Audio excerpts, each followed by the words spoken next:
the death chair. I've seen it time and time again, and more often in turn, since I've grown older in years. The elderly man or elderly woman unable to speak due to physical ailment or cognitive decline, possibly drugged with medications to dull the senses, written off by the supposed loved ones, and plopped down in an old, comfortable chair to spend the last days of breath sitting and waiting for the sickle of death to strike. The sweet blossom of life that once shone in the midday sun, like a vivid picture of youth, has now shriveled gray and dry, gasping for a drop of the cool water called the living. I'm not sure what is more abhorrent, the gaping mouth or the empty stare. Either way, I know the soul twinkles somewhere inside that shell of that once dutiful vessel, a vestige of life that has been so easily forgotten.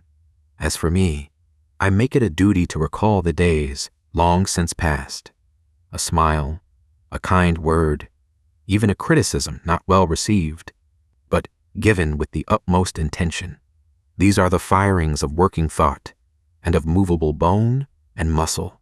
If it wasn't for that formidable comfort of the death chair, like wading in lukewarm water, neither cold or hot, numb or acute, neither dead or alive, what could be worse than living a lifetime of trials and successes, feeling the duality of God's creation and its extreme ends? One cannot exist without the other, and without the other, one can feel not. The chair of death is worse, because the chair of death is nothingness, a pilot in the cockpit of observation and longing. At least in the burning embers of hell itself, one can plead to God for forgiveness. But the emptiness of being an invisible void and not heard, or even to be denied, is poorer. I look around at my waning years and yearn to burn out and be one with the Creator in the heavens.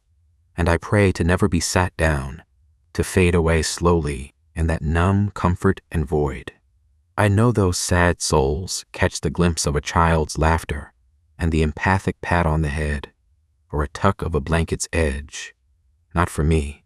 That would not and could not ever happen to me. I've been kind and loving, spent my days in counsel of goodness.